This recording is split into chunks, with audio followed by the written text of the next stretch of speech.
हमने बात की थी कि जो वो पॉइंट जहाँ पे आप फोर्स अप्लाई करते हैं उसका डिस्टेंस एक्सिस ऑफ रोटेशन से जो है उसका distance that is very important कि वो कहाँ पर होना चाहिए। हमने देखा था कि यहाँ पर अगर हम करते हैं तो बहुत कम फोर्स लगानी पड़ती है, मीन्स कि ये डिस्टेंस एक्सिस ऑफ रोटेशन से ज़्यादा है। अगर यहाँ पर होगा तो इसकी निस्बत ज़्यादा फोर्स लगानी पड़ेगी क्योंकि डिस्टेंस कम हो गया। और अगर ये पॉइंट यहाँ पर है, ये जो उसका हैंडल है वो यहाँ पर है दरवाजे को ओपन या क्लोज़ करने के लिए, तो फिर आपको बहुत ज़्यादा फोर्स लगानी पड़ेगी क्योंकि इसका जो डिस्टेंस है वो एक्सिस ऑफ रोटेशन से बहुत ज़्यादा हो गया है। तो इट मीन्स कि वो पॉइंट जहाँ पर जहाँ पर हमें फोर्स अप्लाई करनी है वो उसकी लोकेशन बहुत मैटर करती है। इसकी एग्जांपल हम यहाँ से इस तरह से देख सकते हैं।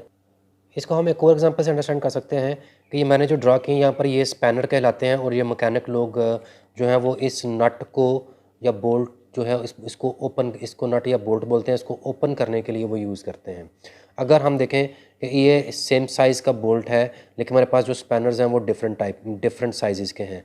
अगर हम इस बोल्ट को यहाँ पर फोर्स लगाते हैं और इसको ओपन करते हैं तो we will be needing less force to open it, क्योंकि जो इसका जो डिस्टेंस है ये जो बोल्ट है इसका एक्सेस ऑफ रोटेशन इस तरह से है, ठीक है, इस नट के साथ।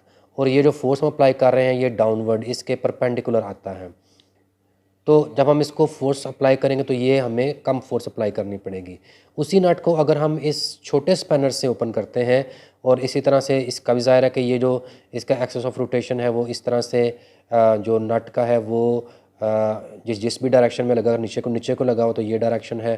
तो हमने इसको जब फोर्स अप्लाई करनी है तो इस केस में हमें ज़्यादा फोर्स अप्लाई करनी पड़ेगी क्योंकि ये जो इनका जो डिस्टेंस हमने बात की थी डिस्टेंस की, कि डिस्टेंस जो है एक्सिस ऑफ रोटेशन और जो पॉइंट है जहाँ पर हम फोर्स अप्लाई कर रहे हैं ये डिस्टेंस अगर ज़्यादा होगा तो हम कम फोर्स के साथ जो है वो नट को ओपन कर सकते हैं। अगर ये डिस्टेंस कम होगा तो we have to apply more force, हमें ज़्यादा फोर्स लगानी पड़ेगी।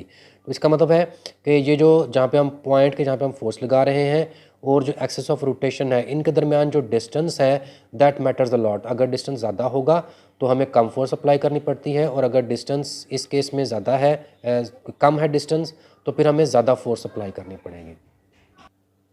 इसका मतलब क्या है कि मीन्स के अगर तो जो डिस्टेंस है स्पैनर जो जो डिस्टेंस ऑफ द पॉइंट जहाँ पे हम फोर्स अप्लाई कर रहे हैं और जो स्पिनिंग एक्सिस के दरमियान ज़्यादा डिस्टेंस है, ठीक है, तो इसका मतलब है कि ज़्यादा टर्निंग इफेक्ट प्रोड्यूस हो रहा है, हमें फोर्स कम लगानी पड़ रही है और ज़्यादा टर्निंग इफेक्ट प्रोड्यूस हो रहा है, ज़्यादा टार्क प्रोड्यूस हो रहा है।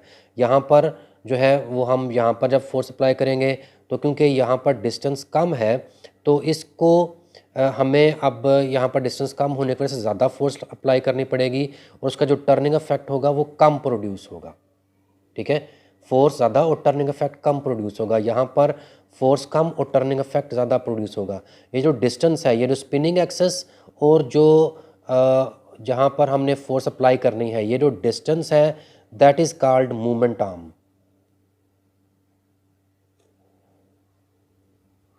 अगर तो मूवमेंट आर्म ज़्यादा है तो इसका मतलब है कि हमें कम फोर्स अप्लाई करनी है और ज़्यादा टर्निंग इफेक्ट प्रोड्यूस होगा। अगर तो मूवमेंट आर्म इस केस में जहाँ आप देख सकते हैं कि मूवमेंट आर्म जो है वो कम है, छोटा है, तो टर्निंग इफेक्ट जो है वो कम प्रोड्यूस होगा और फोर्स भी हमें ज़्यादा अप्लाई करनी पड़ेगी।